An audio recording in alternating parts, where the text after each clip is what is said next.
Olá pessoal, é... vamos direto ao ponto, né? É... Muito se fala, muito se discute, se debate. Eu, por exemplo, estou estudando muito sobre a recondução do músico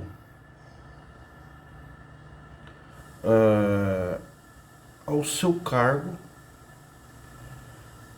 mesmo tendo se divorciado, casado de novo dentro da lei. Isso é uma coisa que eu estou estudando muito.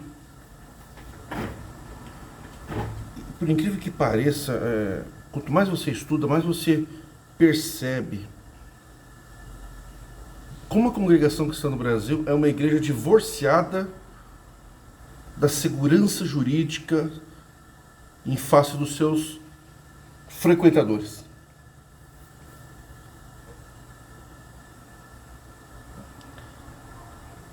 O que eu quero dizer é que todo serviço de voluntariado ele é regido pela Lei 9.608 de 1998, parágrafo único do artigo 1º. O serviço voluntário não gera vínculo empregatício, nem obrigação de natureza trabalhista, previdenciária ou afim. Artigo 2º. O serviço voluntariado será exercido mediante a celebração de termo de adesão entre entidade pública ou privada e o prestador de serviço voluntário, dele devido constar o objeto e as condições do seu exercício. E aí vai outras previsões jurídicas. Você pode ver que quando as pessoas vão trabalhar na construção, na congregação, já se assina contrato. Porque a congregação, ela quer lavar as mãos. Ela acredita que aquele contrato que ela faz, aliás, vocês que são apoiadores da reforma, mandem para mim. Eu gostaria de algum irmão do ministério mandar para mim um modelo do contrato de prestação de serviço, de termo de responsabilidade daqueles que trabalham na construção. Eu gostaria de dar uma examinada. Mas com relação hoje esse vídeo, eu quero falar sobre os músicos. Veja bem, pessoal, músico que toca em orquestra na congregação é equiparado a uma orquestra sinfônica. Para a pessoa exercer cargo de músico ou a profissão de músico, ele tem que ser registrado. Existe um irmão me falou, existe um órgão que o músico ele se inscreve, ele é um músico profissional, ele está inscrito na Ordem dos Músicos do Brasil. Tem um, ou eu não sei, eu gostei, quem é um músico registrado em orquestra sinfônica? Coloca aqui um comentário pra gente. Eu ainda não cheguei nesse ponto. Mas o músico da congregação, ele é um músico leigo, na acepção jurídica da palavra. Músico leigo por quê? Porque ele não é músico profissional. O maestro é maestro leigo. Agora, se a pessoa ele é inscrito em algum quadro, em alguma ordem de representatividade da profissão de músico, e tem, eu sei que tem, alguém coloca para mim depois aí, nos comentários, ele então é um músico profissional. Então, seja ele profissional, ou seja ele leigo, leigo não é que não sabe tocar, é aquele que não tem formação em conservatório. O músico profissional, ele é formado em conservatório. Profissão, por exemplo, a profissão de pastor, que seria o equivalente a bispo ou ancião da congregação, o ancião é um pastor. A profissão de ancião não existe. O que existe no Código Brasileiro de Ocupações, na Receita Federal, no Ministério do Trabalho, aliás, é pastor. Líder religioso, pastor. Ancião não existe. Pastor, ou, né, o bispo, mas pastor. Ele não necessariamente precisa ser formado em teologia.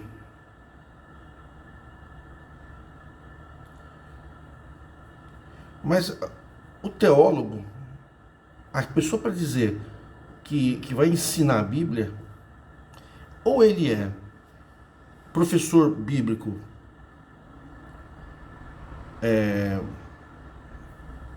leigo, ou ele é um teólogo.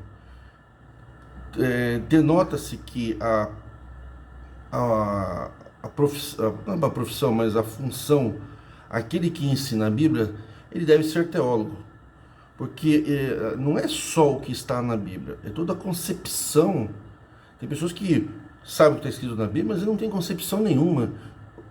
O tempo, as circunstâncias. Existem verdadeiras enciclopédias, se vocês forem em casas especializadas, livros grossos, assim, por livro bíblico. Uma série de ensinamentos, grego, hebraico, história do mundo judaico, história das religiões. Então, o teólogo é a pessoa habilitada para ensinar a Bíblia. E ele tem uma doutrina desenvolvida na teologia, na faculdade. Então, ele é um teólogo. Então, a Bíblia você aprende com um teólogo. Mas tem o professor leigo, que é aquele que não tem curso de teologia, ele tem algum conhecimento, mas é um conhecimento raso, é um conhecimento de leigo. Não que ele não conheça a Bíblia, mas ele é leigo. É aquela pessoa que conhece a lei, mas não é advogado. Ele é leigo. Eu conheço a lei, eu conheço a lei, sim, então você conhece a lei, mas você não sabe aplicar a lei. Você não tem capacidade postulatória. Capacidade postulatória é a capacidade de postular diante do magistrado conhecimento técnico processual. Pode conhecer a lei, é direito material e o direito processual. Então você pode ser um conhecedor da lei leigo. Você não tem conhecimento do que são os pré-requisitos intrínsecos de um recurso, ou de um mandado de segurança, um agravo de instrumento, que é um recurso deserto. Você não sabe o que é isso. Então eles são, às vezes, um leigo. Eu conheço a lei, não, você é leigo. Você não pode querer ensinar magistratura se você não quer querer ensinar direito se você não tem mestrado em direito. O músico na congregação, teoricamente, ele é leigo, com raras exceções. Mas a função do músico na congregação não é ensinar música, é tocar hino. Então ele aprende a tocar hino, mas ele é um músico leigo. A partir do momento que ele é um músico leigo, ele está exercendo o trabalho que é uma profissão. Músico é uma profissão. E não pode haver trabalho voluntário na igreja sem contrato. Tem que colocar contrato, uma série de requisitos tem que colocar lá, colocar quais os motivos que pode rescindir o contrato, quais são os pontos que podem levar a pessoa à exclusão da orquestra. Aí o que acontece? Se a igreja coloca que se ele se divorciar e casar novamente, ele não pode ser mais voluntário, porque ele é voluntário, mas ele não é membro. Então ele não está debaixo da autoridade. Aí você vai dizer, mas não é assim na prática. Então, não é assim na prática, mas se as pessoas buscam esse direito na justiça, a justiça vai reconhecer esse direito. O importante é não ter medo. Então, cada vez que você vê a congregação processando mais e mais pessoas que eles não têm capacidade de um debate, são leigos, não tem um conhecimento, né? Não tem ancião com conhecimento para debater com leigo, a princípio, eles não têm capacidade, né? Você pode até ter uma capacidade de conhecimento, mas não tem capacidade intelectual, não tem uma capacidade ética, não tem uma capacidade de valor sacerdotal para debater com um crítico, este ou aquele. Então o que ele faz? Ele vai na polícia e tenta transformar a crítica num crime. Porque ele é um leigo, o ancião é leigo, o ancião não é um perito em direito. É leigo. Mas por que o advogado fez? O advogado faz o que o ancião manda. Tenho certeza que tem muito advogado que orienta a ancião a não fazer certas coisas, mas o senhor vai e faz. Então, assim, tudo que você faz para a congregação, músico, porteiro, principalmente no caso que é organista e músico, você é um voluntário leigo. Ah, eu sou músico. Não, você não é músico. A congregação não admite músico. Admite tocador de hino, são tocador de hino leigo. Você não vai na orquestra desenvolver a música. Quem estuda música sabe tocar Tchaikovsky. Ele tem noção da música, do tempo, os tempos, a obra clássica. Sabe, ele tem todo um embasamento. Quem estuda música, ele não fica só estudando um violino. Ele tem uma concepção do que é a música, que nem o teólogo. Tem uma concepção de religião ampla.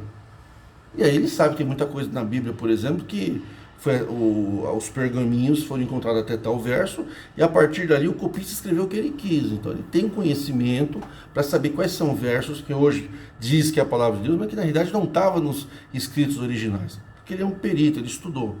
Então a congregação é uma igreja de leigos.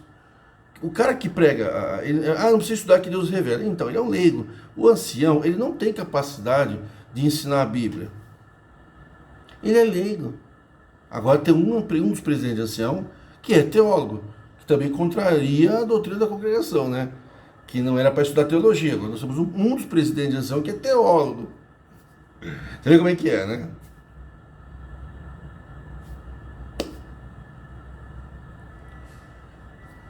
Mas o ancião na congregação, ele é um voluntário leigo. Ele prega o que ele aprendeu, assim, de ouvido. Ele não tem estudo. Ele pode até estudar de forma independente, mas ele não é um teólogo. O músico é um leigo, você é um tocador de hino, um tocador de hinos leigo. Mas você tem um direito a um contrato. Então, esse é o problema. Se a congregação colocar num contrato de voluntário proibições, certas proibições, tipo, não pode separar e casar de novo, não pode casar com pessoa da outra igreja, aquele contrato ele é abusivo. E se você se divorciar e casar de novo, eles te cortam a liberdade. Mas não tem contrato, é tudo de boca. Esse é um perigo. Porque quando você tem uma prestação de serviço que é voluntário, que você é um músico leigo, é uma orquestra de leigo, né? Qualquer um toca, é só aprender do ré, mi, fá e toca os hinos. Mas você botar uma partitura na frente dele de 3 hinos, o cara se embala, ele não sabe nada. Ele não sabe quem foi Schubert, quem foi Rimsky-Korsakov, Johannes Brahms, Tchaikovsky, ele não sabe. Ele tem uma noção que aqueles hinos foram compilados na igreja presbiteriana, que a congregação copiou. Ele não tem noção de tempo e espaço. Ele acha que um anjo desceu lá e escreveu os hinos. Ele é um leigo, mas tem direito ao contrato. Então, quando você vai ser cortado na orquestra, tem que passar por o quê? Pode ser um tribunal eclesiástico, administrativo, e tem que ter o quê? Provas de que você infringiu a norma. Mas se ele tem uma norma que você não pode praticar um ato da lei civil, como divorciar e casar de novo, aquele contrato ele é abusivo. O que você faz? Você vai para o judiciário, o juiz anula aquela cláusula e mantém você no cargo. O problema da congregação é que a congregação não dá o contrato para as pessoas. Por quê? Por que a congregação não dá carteirinha de membro? Para as pessoas não terem direito de votar, tirar mãos do ministério, combater a falta de transparência. Por quê? Porque vocês não são nada na congregação. Vocês são frequentadores leigos. Vocês não são membros. Você é uma ficção jurídica. Você não tem direito a nada. Você não sendo nada, você já não tem direito a nada. O estatuto diz isso. Que quem dá coleta não tem direito. Porque o seu vínculo com a congregação é um só. Dar coleta. Quem dá coleta é a única vez que fala de membro. Que os membros da congregação, a concepção é quando eles se batizam. Na realidade, chama de membro. E depois diz que não registra os seus membros. Então, se não registrou o membro, não é membro. E que esse vínculo é com Deus. Quer dizer, você não tem vínculo com a CCB. Você tem vínculo com Deus. Mas na hora de você praticar o ato de voluntariado, você vai trabalhar de graça para a igreja, ele não te dá o contrato. Na hora de você achar, eu sou da congregação, chama Deus da congregação. Não, você não é da congregação. Você é um visitante, você entra e sai, você não tem direito a nada, de nenhuma espécie, tempo algum, sob nenhum pretexto. Está no estatuto. Por que, que ele não dá o registro de membro? Para que vocês não participem das decisões. Então eles são totalitários, todo o poder está na mão deles, são soberanos, está no estatuto. Quer dizer, então enquanto o povo não é membro, e não tem um contrato, ó, você dá um contrato, você é músico. Quais são as cláusulas? Tem hierarquia?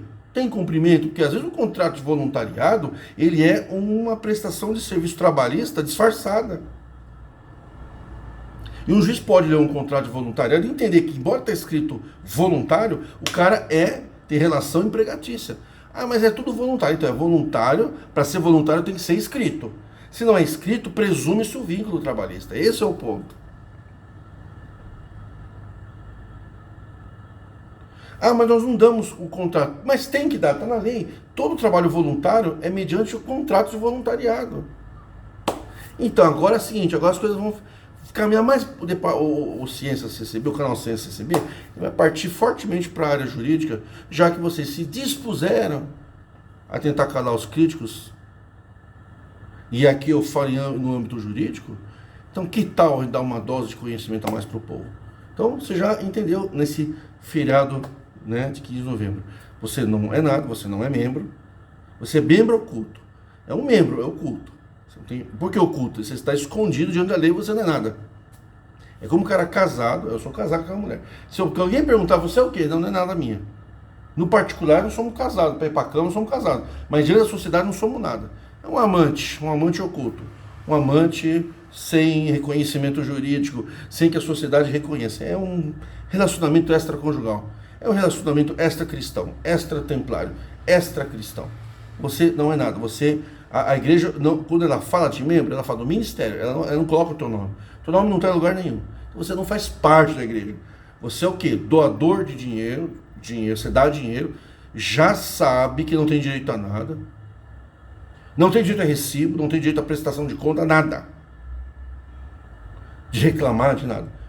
E para exercer qualquer coisa dentro da igreja, você tem que trabalhar de graça para a igreja, sem contrato. E a hora que ele acha que você não casou virgem, ou você se divorciou de um casamento, um inferno, e você encontrou felicidade e quer ser feliz, não, você quer ser feliz, vai ser infeliz lá no inferno. Aqui não, aqui tem que ser infeliz no casamento falso para poder tocar. Tá, tem contrato? Não, não tem contrato. Então não tem mal. É uma brincadeira de mau gosto. Até a próxima.